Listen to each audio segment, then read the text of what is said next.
किडनीच्या बाबतीमध्ये फार त्रस्त असलेला हा जिल्हा आहे।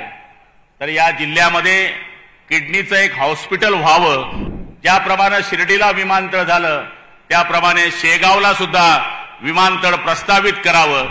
बुलढाण्याचं 45 ते 50 वर्षापासून असलेलं जीर्ण 400 खाटांचं रुग्णालय बांधण्यात यावं आणि बाल संगोपनाकरता एक नवीन कन्सेप्ट जो आहे त्याच्याकरता सुद्धा एक नवीन हॉस्पिटल या ठिकाणी होणे माननीय मुख्यमंत्र्यांचं या विदर्भाच्या पंढरी सदानंद संत गजानन महाराजांच्या या मारुतीतीर्थ मा जिजाऊ यांच्या बुलढाणा जिल्ह्यामध्ये उपस्थित असलेल्या बंधू भगिनींच्या वतीने मी पालकमंत्री या नात्याने खूप खूप अभिनंदन करतो।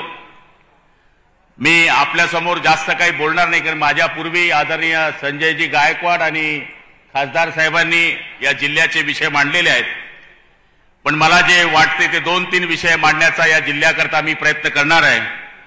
आमची या ठिकाणी माननीय मुख्यमंत्री महोदयांना विनंती आहे की आपण या ठिकाणी आमच्या या जिल्ह्याला कृषी महाविद्यालय मंजूर करून दिल्याबद्दल प्रथमतः मी आपलं या ठिकाणी आभार आणि अभिनंदन करतो। त्याचप्रमाणे या ठिकाणी या जिल्ह्यामधल्या सगळ्यात महत्त्वाचा जो विषय आहे तो म्हणजे किडनीच्या बाबतीमध्ये फार त्रस्त असलेला हा जिल्हा आहे। तर या जिल्ह्यामध्ये किडनीचं एक हॉस्पिटल व्हावं अशी आपल्या सगळ्यांच्या वतीनं या ठिकाणी मी माननीय मुख्यमंत्री महोदयांना या ठिकाणी विनंती करतो। डायलिसिसच्या माध्यमातून आम्ही डीपीटीसी मधून सगळे आमदार खासदार महोदयांनी मागणी केल्याप्रमाणे निधी या ठिकाणी उपलब्ध करून दिलेला आहे।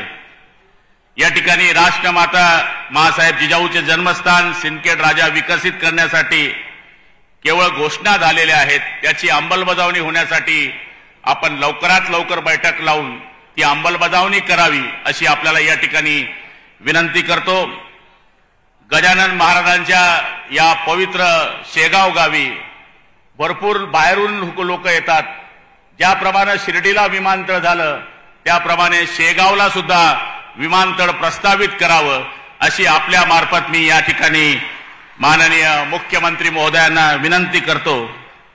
बुलढाण्याचं 45 ते 50 वर्षापासून असलेलं जीर्ण 400 खाटांचं रुग्णालय बांधण्यात यावं आणि बाल संगोपनाकरता एक नवीन कन्सेप्ट जो आहे त्याच्याकरता सुद्धा एक नवीन हॉस्पिटल या ठिकाणी होणे अत्यावश्यक आहे।